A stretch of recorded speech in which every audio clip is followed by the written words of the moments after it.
Alright, hello people. Today I'm going to give you a quick and dirty look at how well, maybe not dirty, but a quick look at how I import and edit videos in Sony Vegas. Keep in mind I'm using Fraps to record this, so it's at 720p. That's not because of Fraps, but that's because YouTube or Adobe Flash or whatever it is doesn't really do true 1080p. So I've discovered that if I record in 1080p and upload it to YouTube, the text, you can't really see the text very well. So I'm doing this at 720p. Anyway, so here I go. I'm going to launch Sony Vegas. I'm using Sony Vegas 9 Professional 64-bit. And I'm actually using my microphone, my headset mic, so my voice should be a lot clearer than before. I had no idea that Fraps had the ability to record from an outside source as well. So this is pretty cool. Okay, well, whenever you open up Fraps, or whenever you open up Sony Vegas, it tends to want to load the last project you were working on. So that's what it's doing here. Oh hell, it's trying to take up a 720p. Oh, I see what's going on.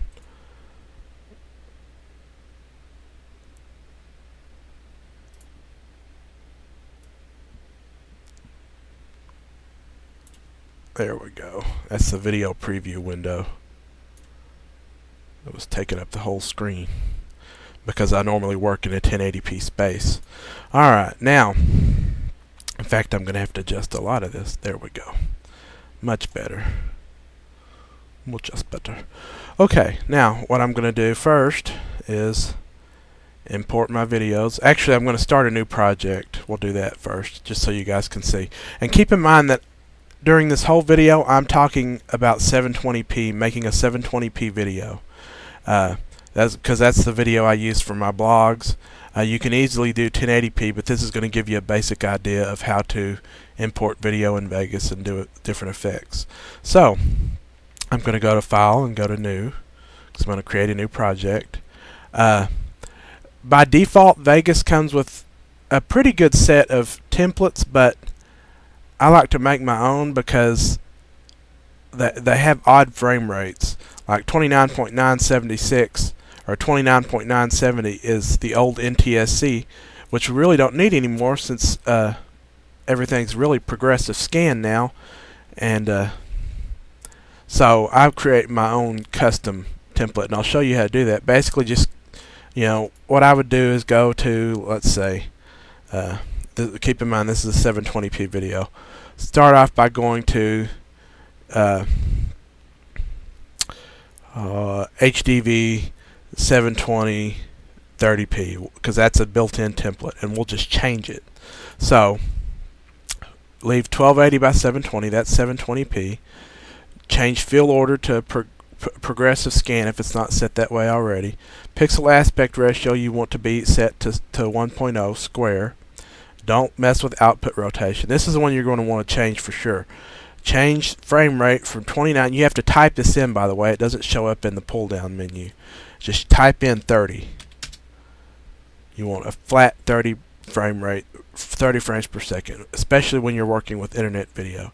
If you were outputting this to a video camera or something like that, then maybe you might want to consider 29.970, but that's really old. You know, with the new flat panel televisions, you won't really have progressive frame rate.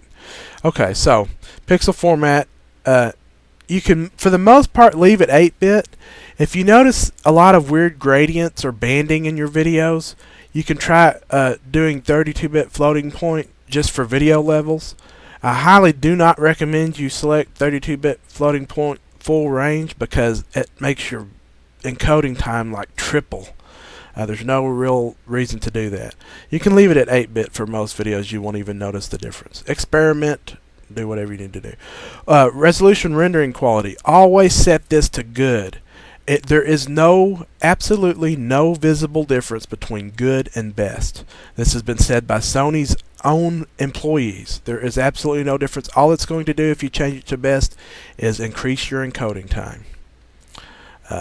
So leave it really rendering quality set at good, and that goes for all the other qualities. There's a sound quality setting too for that. Motion blur you leave alone. Deinterlace method you leave alone. Do not check adjust source media to better match project or render settings. I repeat, do not. Make sure that's unchecked. Pre-renders files folder, you can leave it alone. I have my own special folder on a separate drive. Tends to speed things up a little bit. And you want to do and say start all new projects with these settings. I'm not going to check that for me, but for you, you want to do that. It'll make things easier for you. Actually, I will do that. I'm going to go ahead and check it myself. Okay, so now for audio, stereo, you can change the sample rate to 48 if you want. There's no real reason to. I would leave it at 44 kilohertz. That's a standard sample rate. Bit depth is always going to be 16. Resample and stretch quality. That's another one you don't want to set at best. Just set it at good. There is no audible difference between good and best. It's been said by Sony themselves. Recorded files folder, you can change that if you want. It's just basically where recorded files go. If you do microphone notes or something like that, which you can do in Vegas, that's where they'll be saved to. Ruler, you can change to SMPTE 30. That'll match your 30 frames per second frame rate. Summary, that's, you don't even need to mess with any of that unless you're really anal about saving your Vegas projects. So again, I've gone back to the video tab and start all new projects with these settings, and now I'm going to click OK. So now I'm ready to create a 720p video, create and edit. So I'm going to open up and go to my pictures. I'm going to go to where my camera imports videos. This is raw video from my camera. It's stored in a QuickTime container. It's QuickTime format video, I'm pretty sure, or MPEG 2, but whatever it is, it's stored in a QuickTime container.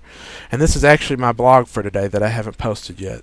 This is 001.mov. So I'm going to take it and drag it onto the Vegas timeline, and you'll see there's an outline there of where it's going to wind up. And you just want to drag it all the way over to the left. And now I'll click back into Vegas, and you can see you have a nice little video preview window here. By default in Vegas, I think the video preview is locked into one of these little areas. All you have to do is click on this little dotted area and drag it out. I like to have mine dragged out. If you have two monitors, you can even drag it over to a second monitor, or tell Vegas to use a secondary monitor as your preview device. It's really cool. Vegas is awesome. It's well worth the money. So, here's my video. It's just under 10, or actually just over 10 minutes, so I'm going to have to cut something out here. What do I have? Because YouTube has a 10-minute time. Thanks for watching. Tell all your friends. www.youtube.com/Noxtech.com, all spelled NOXTEKDOTCOM. Bye-bye. God bless. /Noxtech.com, all spelled NOXTEKDOTCOM. Take out that all spelled. NOXTEKDOTCOM. Bye-bye. You can use your mouse wheel, by the way. That's what I'm doing. Is scrolling with my mouse wheel, and your mouse wheel will magnify, stretch out the time frame so that you can get into the real detail. NOXTEKDOTCOM. Bye-bye. That's what I'm going to do. I'll just cut out the end of that. So it's pretty much like working in any other audio editing or video editing program. Here you can see you have your video timeline, and then here is your audio timeline.